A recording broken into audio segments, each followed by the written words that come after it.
Hello students, today I am going to teach you the fourth lesson of First Flight from the Diary of Anne Frank. And this lesson will be completely in Hindi so that you can understand each and every lesson very easily and you can score good marks in your exam. So let's read our lesson or start our class. आज हम पढ़ेंगे चौथा lesson from first flight, इसका from the diary of Anne Frank, diary of Anne Frank से, ठीक है। Diary है Anne Frank की लिखी हुई, कौन लिखा है? एनी फ्रैंक ने लिखा, तो उसी को हम पढ़ेंगे आज।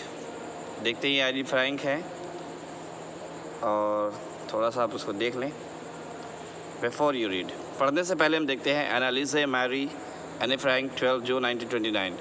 एनालिसे मैरी एनी फ्रैंक नाम था उनका और ये 12 जून 1929 से पैदा हुई। फरवरी मार्च के महीने में 1945 में उनका इंतकाल हुआ। वॉज अ जर्मन, एक जर्मन थी। बॉर्न ज्यूइश गर्ल, यहूदी लड़की थी। Who wrote while hiding with her family, जिसने लिखा जबकि ये छुपी हुई थी अपने परिवार के साथ। एंड 4 फ्रेंड्स इन एम्स्टरडैम, और 4 दोस्तों के साथ एम्स्टरडैम में। एम्स्टरडैम ये कैपिटल सिटी है नीदरलैंड की, ठीक है। आई बात समझ में? ड्यूरिंग द जर्मन ऑक्यूपेशन, जब जर्मन ने कब्ज़ा कर लिया था of the Netherlands in world war second, Netherlands पर वर्ल्ड वार सेकेंड में, दूसरी जंग अज़ीम में, जब जर्मन वालों ने नीदरलैंड पर हमला करके उसको कब्ज़ा कर लिया था, उस वक्त इसके परिवार वाले छिपे हुए थे और उसने वहीं पर एक डायरी लिखी थी। और हर family had move to Amsterdam, और उसकी परिवार जो है वहाँ से मूव करके एम्स्टरडैम पहुँचा था, नीदरलैंड में ही। आफ्टर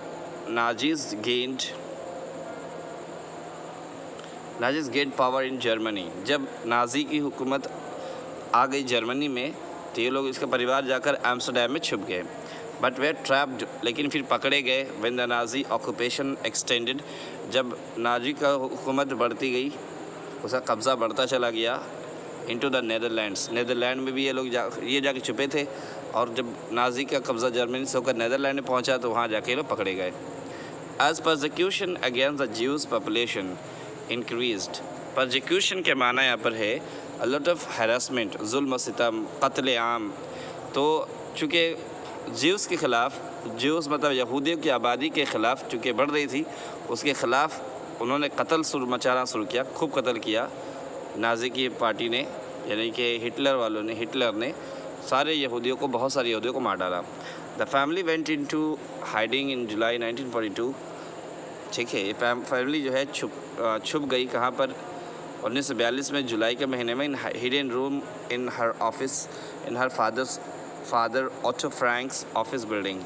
तो 1942 में जब ये जो है कत्लेआम हो रहा था, तो इनका परिवार क्या हुआ? छुप गया था।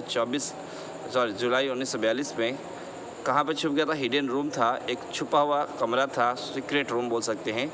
एक सीक्रेट रूम था फादर के, जिनका नाम था ऑटो फ्रैंक्स। उनके ऑफिस बिल्डिंग में एक छोटा सा छुपा हुआ कोई कमरा था, उसमें ये लोग जाकर छुपे थे। आफ्टर 2 years इन हाइडिंग, 2 साल वो उसमें छुपे रहे। द ग्रुप वॉज बेट्रेड, फिर 2 साल के बाद इस ग्रुप को, इस फैमिली को क्या किया? धोखा दिए करके वहाँ से ले आया गया। And transported to the concentration camp, और उसको वहाँ पहुँचाया गया जहाँ कंसंट्रेशन कैंप था। ये कंसंट्रेशन कैंप क्या होता? ये कैंप होता है जहाँ पर कैदियों को, जो वर्ल्ड वार, जो वार के कैदी होते हैं, या जो रिफ्यूजी कैंप जिसको बोलते हैं, वहाँ पर उसमें उनको रख दिया। वेयर एने डाइड, जहाँ पर एने का इंतकाल हो गया। कैसे इंतकाल हुआ? ऑफ टाइफस, टाइफस ज़्यादा बीमारी की वजह से, हाई फीवर है ना, फीवर, टाइफस, हाई टेम्परेचर, यानी बहुत ज़्यादा बुखार होने की वजह से ये वहाँ पर मर गई। कहाँ पर? बर्जन में। बर्जन कहाँ है? A port city in Norway, Norway में एक पोर्ट सिटी है, मतलब एक बंदरगाह के पास ही एक सिटी है, वहाँ पर मर गई। कहाँ मरी? बेल्सन, बेल्सन मतलब वही कंसंट्रेशन कैंप, उस कैंप में ही उसका इंतकाल हुआ। With in days of her sister Margot Frank, उसकी सिस्टर मार्गोट फ्रैंक के मरने के कुछ दिन बाद ही ये भी मर गई। समझ में आ गई बात? हर फादर ऑटो, उसके वालिद जो ऑटो थे, the only survivor of the group, उस ग्रुप के इकलौते बचने वाले आदमी हैं। रिटर्न टू एम्स्टरडैम, फिर वहाँ से वो कहाँ गए? एम्स्टरडैम वापस गए। आफ्टर द वॉर एंडेड, जब जंग ख़त्म हो गई। किस लिए गए? To find that her diary had been saved, पता लगाने गए कि उसकी डायरी महफूज है या नहीं। और फिर कन्विंस्ड, फिर उन्होंने तय किया that it was a unique record, कि एक बहुत अच्छा रिकॉर्ड है, उसने अच्छा एक हिफाजत करके रखा है सारी चीज़ें। He took action to have it publish, उन्होंने इसको पब्लिश करने का फ़ैसला किया, उसको शाया किया इंग्लिश, इन इंग्लिश, ठीक है, under the name the diary of a young girl. इसने इनको इंग्लिश में इन्होंने जो है उसको पब्लिश किया और नाम रखा उसका the diary of a young girl. आगे बात समझ में। The diary was given to Anne Frank for her 13th birthday, ये डायरी एनो को मिला था 13वां जन्मदिन था उसका, उस वक्त मिला था। And chronicles the events of her life from 12 June 1922। Chronicle बोल सकते हैं रिटन अकाउंट, यानी रोज़नामचा, daily information about daily life. Means आप जो डायरी अगर आप लिखते हैं, अगर आपको असाइनमेंट मिलता है, कोई टीचर ने आपको अगर डायरी लिखने को कहा है तो आपको पता होगा डायरी मतलब आप जो दिन भर में, आज जो दिन भर स्पेशल होता है, कैसा गुजरा आपका, वो आप लिखते हैं सोने से पहले, इसी को डायरी कहते हैं, ठीक है। तो ये जो है रोज़ाना का रोज़नामचा था, मतलब रोज़ाना डेली का जो एक्टिविटी वो करती थी वो सब उसमें वो नोट करती थी। कब से करती थी? जब वो 12 जून 1942 से लिखना शुरू की, until its final entry of 1 अगस्त 1944। 1944 1 अगस्त उसका फाइनल एंट्री था, इसके बाद वो नहीं लिख पाई। यानी कि 2 साल करीब जो उसने डायरी मेंटेन किया। आप भी मेंटेन करें, बहुत अच्छा अमल है। डायरी लिखने से आपके अंदर जो है राइटिंग स्किल बढ़ेगा, आपका थिंकिंग पावर बढ़ेगी, और उसके बाद आप इम्प्रूव करेंगे राइटिंग स्किल में, माहिर हो जाएंगे, अच्छे से अच्छा सेंटेंस बना सकते हैं। तो ये अच्छी हैबिट है, आप भी डालें।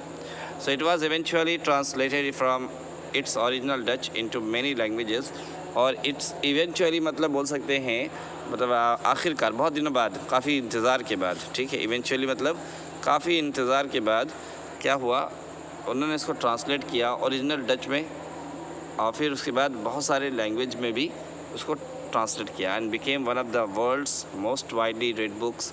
और ये किताब जो है दुनिया में सबसे ज़्यादा पढ़ी जाने वाली किताब में शामिल हो गई। There have also been several films, इसके आधार पर बहुत सारी फिल्में भी बनाई गई टेलीविज़न पर, एंड थिएट्रिकल प्रोडक्शन, और थिएटर में भी प्रोडक्शन इसके जो है बहुत सारे ड्रामे किए गए, एंड इवन एन ओपेरा। और ओपेरा एक ऐसा स्टेज है जहाँ पर उसमें जो है क्या बोलते हैं, उसमें जहाँ पर गाने भी होते हैं, ड्रामा होता है, उसमें सॉन्ग म्यूज़िक भी होती है, सॉन्ग भी होता है, और कुछ डांस भी होता है, ओपेरा उसको कहते हैं। तो उसमें भी इसके पॉइंट्स को इसी के जो डायरी से उन्होंने निकाल करके उसको ड्रामा के तौर पर इस्तेमाल किया। तो बेस्ड ऑन द डायरी पर ही आधारित थी। Described as the work of a mature and insightful mind, इसमें जो डिस्क्राइब किया गया था, जिसमें एक मैच्योर लड़की मतलब जो क्या बोलते हैं, फुल्ली ग्रोन, ठीक है ना, जो फुल्ली डेवलप है, ग्रोन अप लड़की है, जो दिमाग के एतबार से उसका दिमाग बहुत विकसित था, बहुत एडवांस था, बच्चा नहीं थी वो, 13 साल की उम्र थी, लेकिन उस 13 साल के अंदर वो बहुत ज़्यादा मैच्योर थी, उसके सोचने समझने की सलाहियत बहुत एडवांस, मतलब जैसा फुल्ली डेवलप लोग होते हैं उस तरह की थी। एंड इंसाइटफुल माइंड, इंसाइटफुल मतलब वही है हैविंग और शोइंग डीप अंडरस्टैंडिंग, यानी कि बहुत ज़्यादा उसके पास अंडरस्टैंडिंग थी, उससे, उसकी बातों से, उसकी लिखाई से पता चलता है कि वो लड़की बहुत ज़्यादा मैच्योर थी और डीप अंडरस्टैंडिंग थी उसके पास, ठीक है। आगे आते हैं। The diary provides N intimate examination of daily life under Nazi occupation. ये डायरी जो है बताती है, प्रोवाइड्स करती है एन इंटीमेट एग्जामिनेशन, इंटीमेट माने वेरी क्लोज, ठीक है, बहुत close examination of daily life के, उसके दिन रोज़ाना ज़िंदगी के रोज़ाना के जो एग्जामिनेशन थे, जो उसके पर हालात आ रहे थे, वो सारा का सारा उसने लिखा था, जो उसको झेलना पड़ा नाजी ऑक्यूपेशन, जब नाजी की हुकूमत थी तब। Anne Frank has become one of the most renowned and discussed of the Holocaust victims. Anne Frank फिर अपनी ही डायरी की वजह से बहुत मशहूर हुई, और इसको जो है सबसे ज़्यादा लोग जानने लगे, मशहूर है ना, और इसके बारे में डिस्कस करने लगे बाकी दूसरे लोगों। हॉलोकॉस्ट विक्टिम्स मतलब बोल सकते हैं यहाँ पर कि जो विक्टिम्स थे, systematic mass murder of Jews, जब यहूदी जो मारे गए, उन सारे लोगों में सबसे ज़्यादा जो जिक्र करते हैं लोग, वो है एनी फ्रैंक के बारे में, क्योंकि इसने एक ऐसी किताब लिखी जिसकी वजह से बहुत मशहूर हुई, लोग उसको जानने लगे, और इसका इंतकाल कैसे हुआ वो भी बताया उसमें। ठीक है, खैर we are going to read the story. ये सब एक्टिविटी है, आप इसको देख लें और समझ लें, बहुत अच्छी चीज़ है, समझना चाहिए। क्योंकि वक्त कम हो जाता है, वक्त भाग जाएगा तो आप लोग सुनेंगे नहीं, बोलेंगे सर 50-50 मिनट का वीडियो बनाते हैं। तो इसलिए जो है, चूँकि लाइन बाय लाइन पढ़ना पड़ता है तो आपको इसलिए मैं उतना वक्त लगेगा ही ना, एक एक लाइन समझाना पड़ता है। चलिए आगे देखते हैं हम लोग, अब स्टोरी सुनते हैं। Writing in a diary is a really strange experience for someone like me. Writing diary में लिखना, कुछ भी लिखना डायरी में एक स्ट्रेंज एक्सपीरियंस है, एक अजीब सा एक एक्सपीरियंस है उसके लिए जो मेरे जैसे हैं। ठीक है, मेरे जैसे जो लोग होते हैं उनको डायरी में लिखना एक अजीब सी बात होगी, बहुत हैरानी होगी। क्यों बोली? Not only because I have never written, इसलिए नहीं कि मैंने कभी लिखा नहीं है एनीथिंग बिफोर, इससे पहले मैंने कुछ लिखा नहीं, ऐसा नहीं, मैं इससे पहले बहुत कुछ लिख चुकी हूँ। But also because it seems to me, but लेकिन इसलिए कि मुझे लगता है दैट लेटर ऑन, बाद में, नैदर आई नोर एनी वन, ना ही मैं ना तो कोई और, एल्स ना तो कोई और दूसरा भी, will be interested in musing, वो ज़्यादा इंटरेस्ट नहीं लेगा सोचने में, of a 13-year-old school girl, कि एक 13 साल की लड़की की सोच को, थिंकिंग को आदमी बहुत इतना इम्पोर्टेंस नहीं देगा। ना तो मैं ना मेरे बाद कोई और इस डायरी की इम्पोर्टेंस को नहीं समझेगा। समझ में आ रही बात? कि 13 साल की लड़की की उम्र ही क्या होती है, उसके अंदर मैच्योरिटी क्या लिखेगी वो, क्या लिखे, क्या पॉइंट होगा उसका। तो इसलिए जो है मुझे नहीं लगता कि कोई जो है इस पर इतना ज़्यादा सीरियस होगा, क्योंकि ऐसा इसकी उम्र के एतबार से बताया उसने। समझ में आ गई बात? ओ वेल इट डजेंट मैटर, चलो ठीक है, मुझे इससे कोई मतलब नहीं है। समझ में आ रही बात? इट डजेंट मैटर मतलब मुझे इससे कोई परवाह नहीं, कोई याद रखे न रखे, कोई इस पर इंटरेस्ट ले न ले, I don't care for that. I feel like writing, मुझे तो लिखना है। ठीक है, and I have an even greater need, और मुझे तो और ज़्यादा ज़रूरत है लिखने, to get all kinds of things off my chest. मुझे तो बहुत ज़्यादा ज़रूरी है कि लिखूं, क्योंकि मैं चाहती हूँ कि मेरे दिल के अंदर जितनी चीज़ें दबी पड़ी हैं सब निकाल कर रख दूँ। कहाँ? डायरी में। ठीक है, आई बात समझ में? और फिर उसने कहा, paper has more patience than people, paper के पास ज़्यादा सब्र है, ज़्यादा धीरज है लोगों से। लोग जल्दी उकता जाते हैं लेकिन पेपर उकताती नहीं है। आई थॉट, मैं सोची, of this saying on one of those days, मैं सोची ये कहावत उन दिनों सोची, when I was feeling a little depressed, जब मैं थोड़ा सा दुखी महसूस कर रही थी और मैं बहुत अपसेट थी। उन दिनों मैं इस बात को समझ चुकी थी कि वाकई, and was sitting at home, और मैं बैठी थी घर में, with my chin in my hands, अपने ठुड्डी को अपने हाथों पर रखे हुए, बोर्ड, बिल्कुल तंग, बोर होकर के, एंड लिस्टलेस, और बगैर, विदाउट एनी इंटरटेनमेंट, देखिए यहाँ पर लिखा है लिस्टलेस, विथ नो एनर्जी और इंटरेस्ट, कोई दिलचस्पी नहीं थी मेरी लाइफ में, कोई रंग रूप, कोई मज़ा नहीं था। तो मैं बिल्कुल तंग आ चुकी थी और बोर थी। तो फिर क्या हुआ, वंडरिंग, सोचने लगी, वेदर टू स्टे इन और गो आउट, कि मैं अंदर रुकूं या बाहर निकल जाऊं। आई फाइनली स्टेड, और आखिरकार मैं वहीं ठहरी रही, वेयर आई वॉज, जहाँ पर थी, ब्रूडिंग, जहाँ मुझे केप्ट, ब्रूडिंग माने केप्ट, ठीक है, जहाँ पर मुझे रोका गया था। तो फिर कहा उसने, yes paper does have more patience, हाँ पेपर के पास ज़्यादा सब्र है दूसरों से। And since I am not planning to let anyone else read this stiff backed notebook, grandly referred to as a diary, और since I am not planning, और मैं भी जो है ये प्लानिंग नहीं कर रही हूँ, टू लेट एनीवन एल्स, के दूँ किसी को, दूसरे को, read this stiff bagged notebook, ये स्टिफ बैग मतलब होगा सख्त पन्नों वाला नोटबुक, मतलब जो आप जब डायरी देखेंगे तो उसका फ्रंट जो कवर होता है वो बहुत हार्ड होता है, इसी को बोलते हैं स्टिफ बैग। उसका जो बैक है, उसका पीठ है, वो कैसा है, हार्ड है नोटबुक। ठीक है, तो इसने कहा कि मैं I am not planning to let anyone, मैं नहीं चाहती हूँ, मैंने कोई प्लान नहीं किया है और ना चाहती हूँ कि कोई भी इसको पढ़े। ठीक है, किसको? स्टिफ बैग्ड नोटबुक, इस डायरी को, जिसको ग्रैंडली, शान से हम लोग रिफर करते हैं, डायरी जिसको कहते हैं। मैं नहीं चाहती कि कोई मेरी डायरी को सुने, कोई पढ़े। ठीक है, unless I should ever find a real friends, उस वक्त तक जब तक मैं कोई अच्छा वाकई एक सच्चा दोस्त ना पालूँ। It probably won't make a bit of difference, और इससे ज़रा भी कोई फ़र्क नहीं पड़ेगा। अगर मेरा कोई सच्चा दोस्त होगा तो मेरी डायरी पढ़ ले तो उससे कोई फ़र्क नहीं होने वाला। Now I am back to the point that prompted me to keep a diary in the first place. अब मैं वापस आती हूँ उस पॉइंट पर जिसने मुझे प्रॉम्प्ट किया है, रेडी किया है, तैयार किया है कि मैं डायरी रखूँ पहले दर्जे पर। I don't have a friend. तो क्या पॉइंट है कि मेरे पास कोई दोस्त नहीं है। आई बात समझ में? Let me put it more clearly, मुझे इसको और साफ साफ बताने दो। Since no one will believe, कोई भी इस बात को नहीं मानेगा डेट अ 13-year-old गर्ल, कि 13 साल की एक लड़की है, is completely alone in the world, की दुनिया में बिल्कुल तन्हा है, कोई इसको नहीं मानेगा। एंड आई एम नॉट, और मैं हूँ भी नहीं, तन्हा थोड़ी हूँ मैं। आई हैव लविंग पेरेंट्स, मेरे पास प्यार करने वाले वालिदैन हैं, और I am and a 16-year-old sister, और एक बहन है जिसकी उम्र 16 साल की है। And there are about 30 people, तकरीबन 30 लोग हैं। कितने लोग हैं? 30 लोग हैं। आई कैन कॉल फ्रेंड, जिसको हम दोस्त कह सकते हैं। आई हैव अ फैमिली, मेरे पास एक परिवार है। लविंग आंट्स, प्यारी आंटियाँ हैं। एंड अ गुड होम, और एक बहुत अच्छा घर है।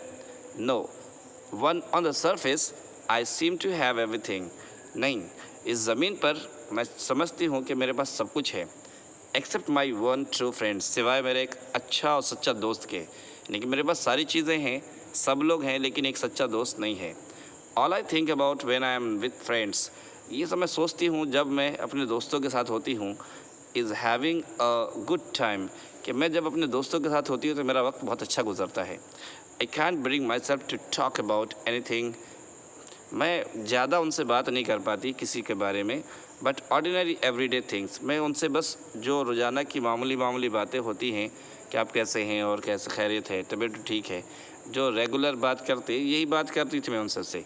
We don't seem to be able to get any closer, और हम एक दूसरे के बिल्कुल क्लोज़ नहीं आ सकते थे ना, गैप बहुत था। हम जो होता है ना आपके दोस्त में जो फ्रैंक होते हैं, फ्रैंकनेस, कि आप कोई चीज़ से नहीं छुपाते, वो आपसे कोई चीज़ नहीं छुपाती, तो ये जो है ना, ये नहीं था। दोस्तों थे जिसको हम दूर से हाँ अस्सलाम वालेकुम और कैसे हैं, तो ऐसे भी दोस्त मिलते हैं आपके जो जान पहचान है उनकी, लेकिन क्लोज़ फ्रेंड्स नहीं होते। तो इसका जो कहने का मतलब है, इसके पास दोस्त तो हैं लेकिन क्लोज़ फ्रेंड्स बिल्कुल भी नहीं हैं। And that is the problem, और यही परेशानी है मेरे पास कि मेरे पास कोई इतना क्लोज़ फ्रेंड नहीं है। ठीक है, आगे है, maybe it's my fault, शायद कि ये मेरी गलती है, that we don't confide in each other, कि मैं कॉन्फाइड के मैंने रिलाई, भरोसा करना, ठीक है, शायद कि हम एक दूसरे पे भरोसा नहीं करते।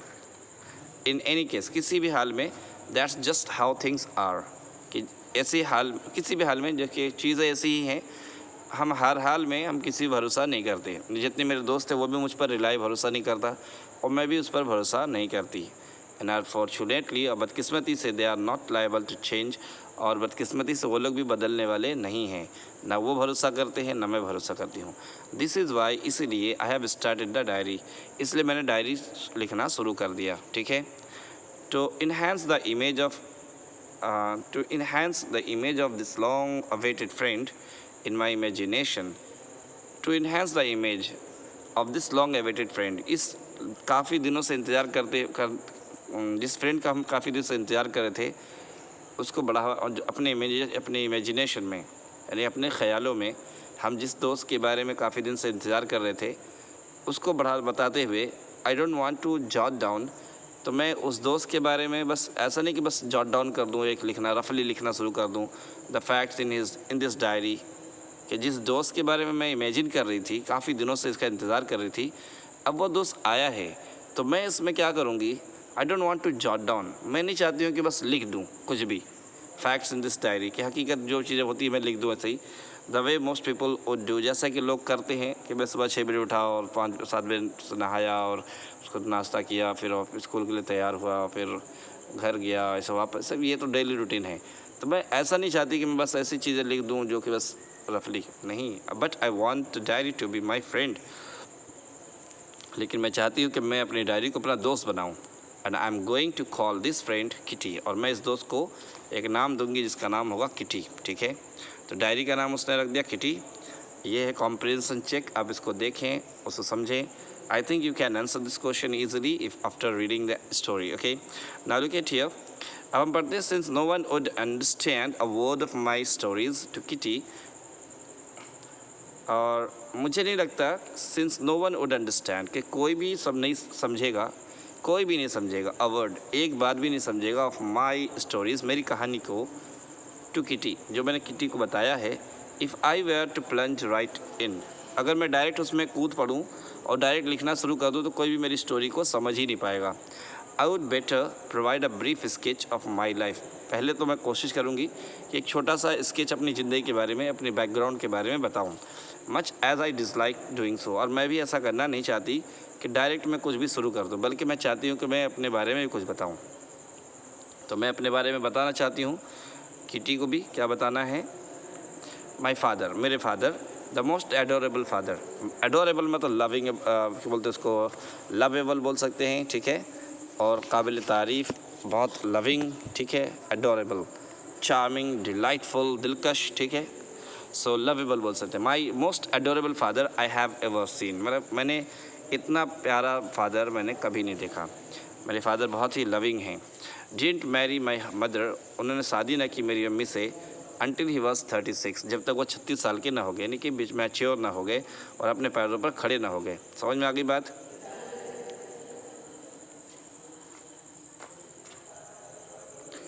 एंड शी वॉज 25, और वो 25 साल की ना हुई, यानी कि वो जब तक मैच्योर नहीं हुए तब तक शादी नहीं की. माई सिस्टर, मेरी बहन जो इसका नाम मार्गोट है, was born in Frankfurt in Germany 1926 में. सो मार्गोट जो है पैदा हुई का फ्रैंकफर्ट में, जर्मनी में 1926 को. आई वॉज बॉर्न ऑन 12 जून 1929, और मैं 12 जून 1929 को पैदा हुई. I lived in Frankfurt until I was 4, मैं फ्रैंकफर्ट में रुकी रही जब तक मैं 4 साल की ना हुई. ठीक है, आगे बात समझ में. जर्मनी में ही ये फ्रैंकफर्ट है. My father immigrated to Holland, अब मेरे फादर जो है इमिग्रेटेड मैंने हिजरत कर गए, माइग्रेट करके चले गए हॉलैंड इन 1933 में. ठीक है, 1933 में वहाँ से माइग्रेट करके कहाँ चले गए, हॉलैंड चले गए. My mother Edith Hollander Frank went with him to Holland in September, और मेरी माँ जो इनका नाम है एडिथ था, Hollander Frank, Edith Hollander Frank थी उनका नाम था उनकी अम्मी का, ये भी चली गई हॉलैंड सितंबर में फादर के साथ. While Margot and I were sent to Aachen, और जबकि मार्गोट और मुझे भेज दिया गया Aachen to stay with our grandmother, ताकि हम अपनी दादी माँ के साथ ठहर सकें. Margot went to Holland in December, फिर मार्गोट क्या हुई दिसंबर में वो भी हॉलैंड चली गई. एंड आई फॉलोड इन फरवरी, और मैं जो है फरवरी में उनके पीछे गई. When I was plunked down on the table, जब मुझे टेबल पर वहाँ पर रखा गया as a birthday present for Margot, birthday present के तौर पर मार्गोट के लिए, कि मुझे जब वहाँ पर अचानक रखा गया तो उस वक्त उसका बर्थडे था और एज अ प्रेजेंट मुझे वहाँ पेश किया गया. I started right away at the Montessori nursery school, और उसके बाद से मैंने जो है एक स्कूल में जिसका नाम मॉन्टेसरी नर्सरी स्कूल में मैं पढ़ाई शुरू कर दी. I stayed there until I was 6, मैं जब तक वहाँ उस वक्त तक रुकी जब मैं 6 में थी. आई वाज 6 साल की थी. ठीक है, एट विच टाइम, उस वक्त I started in the first form, मैं पहले दर्जे में थी, फर्स्ट क्लास में थी. इन द 6th फॉर्म, जब मैं 6 में पहुंची, my teacher was Mrs Kuperus, मेरी टीचर थी जिसका नाम मिसेस क्यूपरस था. द हेड मिस्ट्रेस, ये हेड मिस्ट्रेस यानी प्रिंसिपल थी वहाँ की. At the end of the year, साल के ख़त्म होने के बाद, we were both in tears, जब वो साल ख़त्म हो गया तो हम दोनों जो है रोने लगे. As we said a heartbreaking farewell, क्योंकि हमें जो है एक दूसरे को अलविदा कहना था, क्योंकि वहाँ पर उसके बाद हो सकता है पढ़ाई ख़त्म हुई, 6 साल हो गए इसको, तो फर्स्ट मैंने 6 साल, फिफ्थ या 6 में सही होगी, 5 साल उसने वहाँ पढ़ाई किए. ठीक है, और 6 में थी तो उसके बाद वहाँ पर होता उसके बाद पढ़ाई स्कूल नहीं रहा, क्लास ना रहा उसके बाद. ठीक है, इन द समर ऑफ 1941 के समर के महीने में ग्रैंडमा फेल इल, ग्रैंडमा बीमार हो गई. And had to have an operation, और उनका ऑपरेशन हुआ. सो माई बर्थडे पास्ट, और इसलिए मेरा बर्थडे जो गुजर गया विथ लिटिल सेलिब्रेशन, बहुत हल्के फुल्के सेलिब्रेशन के साथ, यानी कि छोटा मोटा समारोह किया गया, छोटा मोटा प्रोग्राम किया गया, ज़्यादा बड़ा नहीं हुआ. अच्छा, ग्रैंड माँ डाइड इन जनवरी 1942। ग्रैंड माँ का इंतकाल 1942 में जनवरी के महीने हुआ। No one knows how often I think of her and still love her. कोई नहीं जानता कि मैं कितना उनको याद करती हूँ, कितना उनके बारे में सोचती हूँ और अब भी उनसे मोहब्बत करती हूँ।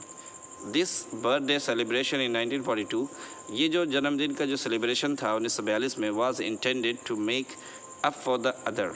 तो उस वक्त 1942 में जब था तो उसमें सबका एक तय किया गया कि सबकी तरफ से सबको जो है शामिल किया जाए उसमें। तो and grandma's candle was lit along with the rest, और सबके साथ जो है ग्रैंड माँ के भी कैंडल उसके साथ जलाया गया। The four of us are still doing well. हम चारों, यानी उसके फादर, मदर और इसकी बहन और ये खुद, चार लोग डूइंग वेल, सब कुछ ठीक ठाक चल रहा था हमारा, ठीक है। And that brings me to the present day of 20 June 1942।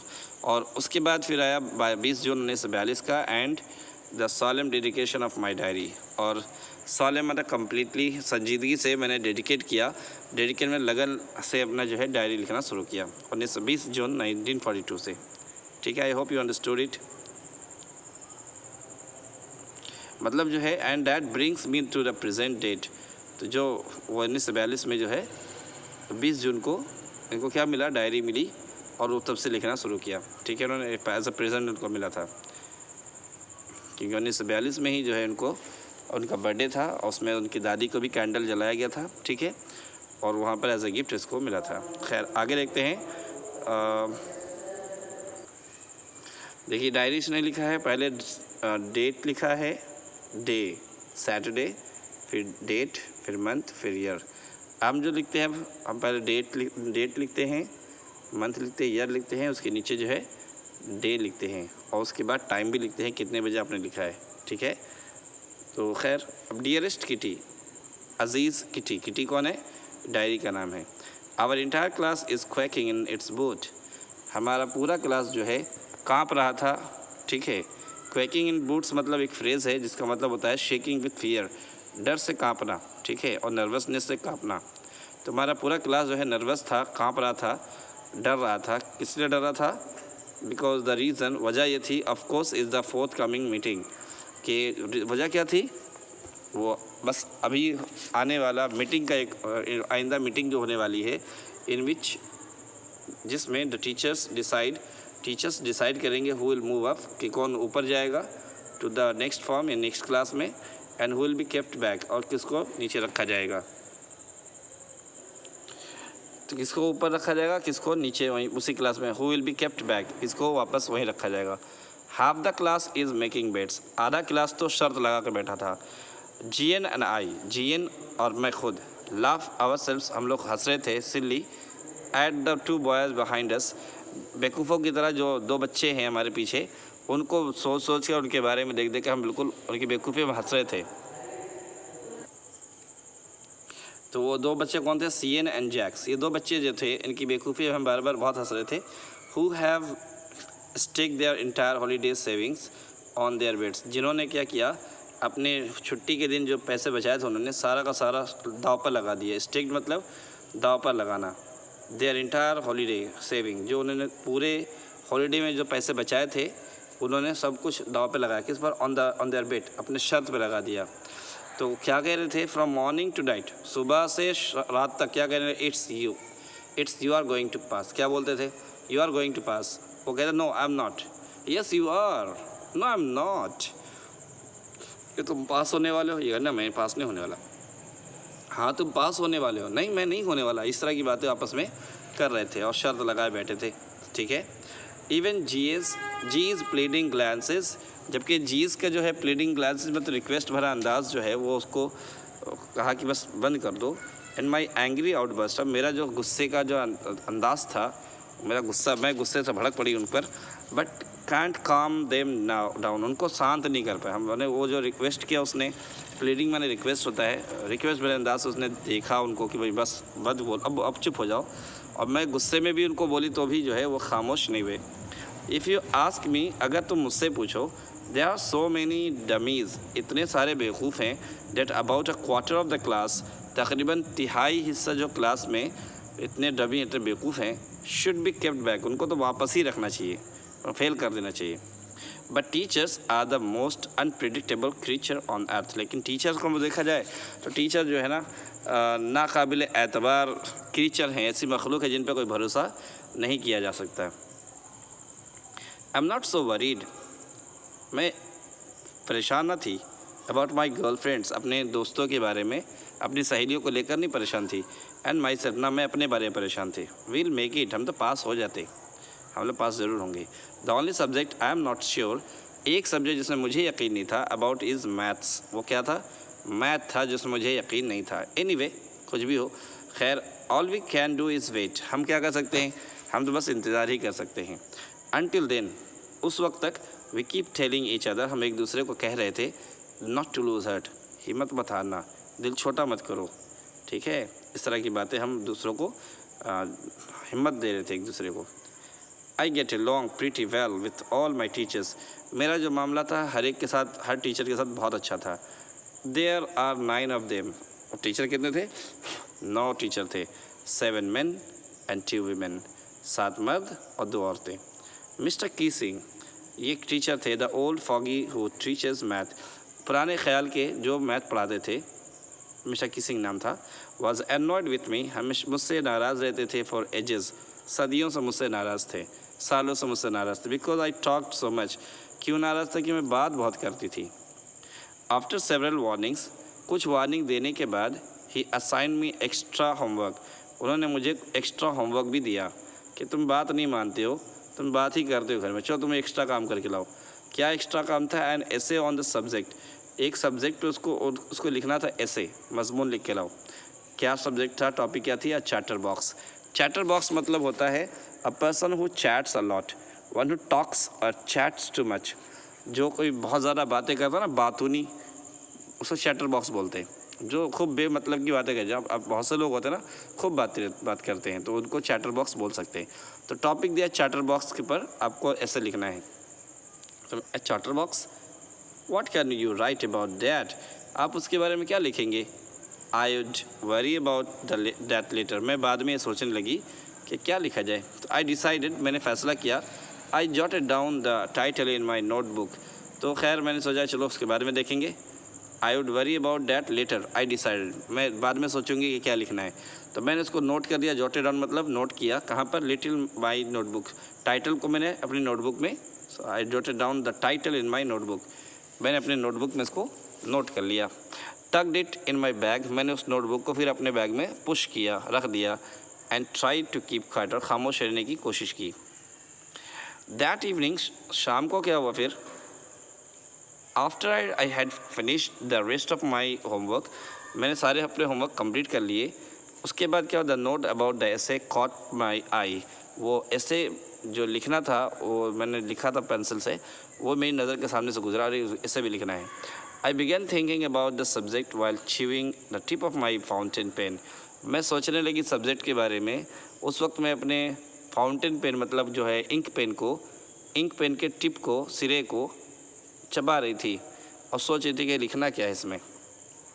Anyone could ramble on and leave big spaces between the words, ramble of मैंने होता है यहाँ पर देखिए, टॉक और right aimlessly for long time, तो कोई भी जो है ना ऐसे ही लिख देगा, कुछ भी लिख देगा, कोई भी कुछ भी लिख सकता है, और बहुत सारे वर्ड के अंदर, यानी कि स्पेस होगा उस टॉपिक के अंदर, और बहुत ज़्यादा गैप, यानी कि पूरी बात नहीं बता पाएगा। तो मैंने क्या किया, but the trick was to come up with convincing arguments, तो मैंने सोचा कि कुछ ऐसा कि लिखा जाए जिससे आर्ग्यूमेंट हो, मेरी बात भी साबित हो जाए कि बोलना कितना ज़रूरी है। तो आर्ग्यूमेंट से मैं इस बात को बताना चाहूँगी कि बोलना स्टूडेंट के लिए कितना ज़रूरी है। To prove the necessity of talking, और साबित करना बात करने की अहमियत को, कि टॉकिंग करना कितना ज़रूरी है, इसको प्रूव करने के लिए कोई बात की जाए, कुछ सोचा जाए। तो क्या किया इसने? आई थॉट एंड थॉट, मैं सोचती रही और सोचती रही। And suddenly I had an idea, और अचानक मेरे दिमाग में ख्याल आया। आई रोट द 3 पेजेस, मैंने 3 पेज लिखे। मिस्टर कीसिंग हैड असाइन मी, जिस टॉपिक को मिस्टर कीसिंग ने मुझे दिया था, 3 पेज मैंने लिखे। एंड वॉज सेटिस्फाइड, और वो बहुत सेटिस्फाइड, मैं मुतमईन थी मैं उसके लिखकर। I argue that talking is a students trait, मैंने उसमें बहस किया था कि बात करना स्टूडेंट्स की क्वालिटी है, खूबी है।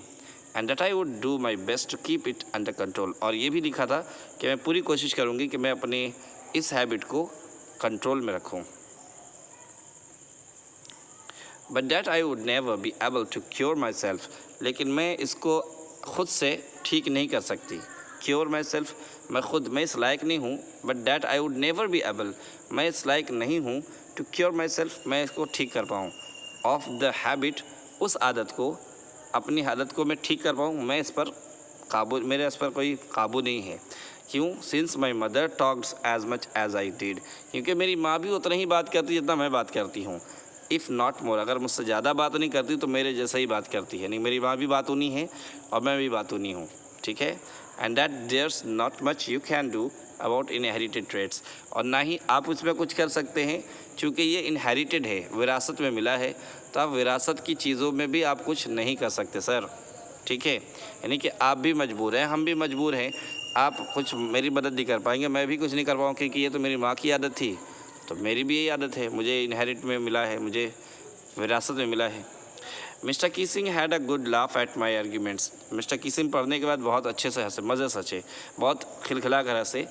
But when I proceeded to talk any my way through the next lesson, और जब मैंने बात शुरू कर दी दूसरे लेसन में, ही असाइन मी अ सेकंड इसे, तो उन्होंने फिर दोबारा काम दे दिया। चलो भाई फिर ऐसे लिखो। क्या लिखा? This time it was suppose to be an on an incorrigible chatterbox. Incorrigible मतलब होता है, यहाँ पर देखिए, something that can not be corrected, कुछ ऐसा जिसको आप सही नहीं कर पाते। तो आप इसमें इन्होंने कहा कि चलो भाई अब एक टॉपिक ले लो, और तुमने अभी बात की है, मना किया था मत बोला करो, लेकिन तुमने कहा है तो पनिशमेंट के तौर पर आपको लिखना है ऐसे कि इनकॉरेजिबल चैटरबॉक्स, यानी कि ऐसा चैटरबॉक्स जिसको हम करेक्ट नहीं कर सकते, ठीक है, ऐसे बातों नहीं जिसको हम सुधार नहीं पाएंगे। सो आई हैंडेड इट इन, तो मैंने भी लिख करके उनको दे दिया। And mister Keesing had nothing to complain about for 2 whole lessons, और मिस्टर किसिंग पढ़ने के बाद 2 कंप्लीट लेसन तक तो मुझे कोई दिक्कत, कोई उनको शिकायत ना हुई। नथिंग टू कंप्लेन, उनको भी कोई शिकायत नहीं हुई। About for 2 whole lesson, 2 lesson तक मैं चुप थी, खामोश थी, कंट्रोल किया, और वो लेसन भी लिख कर दे दिया। हाउएवर, फिर भी ड्यूरिंग द 3rd लेसन, लेकिन जब तीसरा लेसन उन्होंने शुरू किया, he had finally had enough, तो उन्होंने जो है तंग आकर कहा, यानी Frank, as punishment for talking in class, class में बात करने की पनिशमेंट को ताल्लुक से, क्योंकि तुम क्लास में बात कर रही हो, राइट एन ऐसे, एक और ऐसे लिखो जिसका टाइटल होगा quack quack quack said mister chatterbox. Quack quack quack said mistress chatterbox, ये टॉपिक है, इस पर आपको लिख कर लाना है। और देखिए बच्चे कैसा खुश हैं, बच्चे इस टॉपिक को सुनकर ही बहुत मज़े कर रहे हैं, ठीक है। द क्लास रोड, पूरा क्लास गूंज उठा कहे से। I had to laugh too, मुझे भी हंसी आ रही थी। Though I had nearly exhausted my ingenuity on the topic of chatterbox, और जाए कि मैं तकरीबन ख़त्म कर चुकी थी, एग्जॉस्टेड, टायर्ड और थक चुकी थी, तंग आ चुकी थी। माई इंजेन्युइटी मतलब होता है, देखिए यहाँ पर लिखा है, ओरिजिनलिटी भी लिखा है यहाँ पर। और एक चीज़ और मैं आपको बताऊँ, सिंपल सा तरीका होगा, क्या बोलते हैं उसको, करेक्ट करने की सलाहियत है ना, किसी को करेक्ट करने की सलाहियत, उसको बोलते हैं इंग्यूनिटी, या इसको और भी बोल सकते हैं इस तरह जो है, ability to solve difficult problem, ठीक है, मुश्किल प्रॉब्लम को सॉल्व करने की सलाहियत। तो मैं तकरीबन सारे वो सलाहियत खो बैठी थी। अब कितना टॉपिक कहाँ से लिखेंगे उसी पर, चैटर बॉक्स पर, जाहिर सी बात है। तो मुझे भी हंसी आ रही थी, लेकिन मैं थक चुकी थी ये चैटर बॉक्स की टॉपिक से। आई बस समझ में। इंजेन्युइटी क्या लिखे ना, इंजेन्युइटी मतलब होगा ability to solve difficult problem, ये नोट कर लें ताकि आपको समझने में आसानी हो। पेंसिल से लिखते रहा करें, थोड़ा मीनिंग भी, ताकि आपको क्लियर हो जाए। Now it was time to come up with something else. अब मैं सोचने लगी कि नहीं, कुछ ऐसा किया जाए कि भाई ऐसा नहीं चलेगा, बार बार ये टॉपिक दे रहे हैं हमको, तो कुछ ऐसा कुछ अलग से लिखा जाए, समथिंग ओरिजिनल, कुछ ओरिजिनल हो जाए। तो माई फ्रेंड सैन थी, एक दोस्त थी जिसका नाम सैन था, who is good at poetry, जिसकी पोइट्री बहुत अच्छी थी, offer to help me write the essay from beginning to end in verse. तो उसने ऑफ़र किया अपने को कि वो मेरी मदद करेगी ऐसे लिखने में, शुरू से आखिर तक वर्स के साथ, यानी कि नज़म में, पोइट्री में लिखेगी। And I jumped for joy, अब मुझे तो बस मानो खुशी होगी कि मेरे पास दिमाग में कुछ था ही नहीं और उसने कह दिया कि चलो मैं तुम्हारी मदद करूँगी, तो मुझे अच्छा लगा कि चलो अच्छा है। तो mister Keesing was trying to play a joke on me. तो क्योंकि इस सब चीज़ों से मिस्टर कीसिंग का मकसद था कि वो मेरा मजाक बनाए विद दिस रिडिकुलस सब्जेक्ट। इस सब्जेक्ट को लेकर के बार बार ये सब्जेक्ट देते चैटर बॉक्स बोल करके उनका मकसद था कि वो मेरा मजाक बनाए। But I had make sure the joke was on him. तो मैंने तय कर लिया था कि अब ये जोक उन्हीं पर गिरेगा। जोक क्या होगा, ये जोक उन्हीं का बनेगा, मजाक उन्हीं का बनाएंगे। I finished my poem. मैंने अपनी पोएट्री लिख दी एंड इट वॉज़ ब्यूटीफुल। और ये बहुत ही खूबसूरत हुआ। वो क्या था, it was about a mother duck. ये एक मदर डक की कहानी है एंड अ फादर स्वैन। और उसमें एक फादर स्वैन है, जो स्वैन मतलब राजहंस, ठीक है। तो मदर डक और स्वैन की कहानी है विथ 3 बेबी डकलिंग्स। और 3 छोटे छोटे बच्चे हैं। डकलिंग मतलब बतख के बच्चे। तो 3 बतख के बच्चे हैं और उसमें मदर है और एक फादर है। Who were beaten to death, जिनको काट कर मार दिया गया था बाय द फादर के ज़रिया। यानी उन बच्चों को काट कर मार दिया फादर ने। क्यों मार दिया भाई, because they quack too much, क्योंकि वो शोर बहुत कर रहे थे, बहुत चपड़ क्वैक करते थे, इसलिए काट के मार दिया। लकीली, किस्मत से mister Keesing took the joke the right राइट वे। मिस्टर कीसिंग ने क्या किया, उस जोक को सही अंदाज से, सही तरीके से समझ लिया। मतलब वो बात जो हम चाह रहे थे समझाना, वो समझ गए। एंड ही रीड द, देख रहे हैं, ही रीड द, आगे क्या है, पोएम। वो उन्होंने पोएम को पढ़ा टू द क्लास में, एडिंग हिज ओन कमेंट्स, और इस पर अपने कमेंट्स जाहिर किए। And to several other classes as well, और दूसरे क्लासों में भी जाकर इस पोएट्री को उन्होंने पढ़ा। सिंस देन, तब से, I have been allowed to talk, मुझे इजाज़त मिल गई बात करने की। And haven't been assigned any extra homework, और फिर कोई एक्स्ट्रा होमवर्क नहीं दिया गया। ऑन द कंट्रेरी, नतीजा ये हुआ कि mister Keesing's always making jokes these days, कि नतीजा ये हुआ कि आजकल मिस्टर कीसिंग भी जो है मजाक करते हैं, वो भी हंसते हैं, बात करते हैं। समझ में आ गई बात, पहले नहीं करते थे, अब वो भी बात करते हैं क्लासों में। लिखा गया है योर्स एनी, ठीक है। Extracted from the diary of young girl, उसी से निकाला गया विद स्लाइटेस्ट एडेप्टेशन, ओके, थोड़ा सा चेंजेस करके। सो ओरल कम्प्रिहेंशन चेक है, ये आप देख लें, क्वेश्चन आंसर है, आप इसको ट्राई करें, लिखें। आई होप कि आपको स्टोरी समझ में आ गई और अब आपके लिए क्वेश्चन आंसर लिखना बहुत ईजी होगा। सी अगेन इंशाल्लाह नेक्स्ट वीडियो।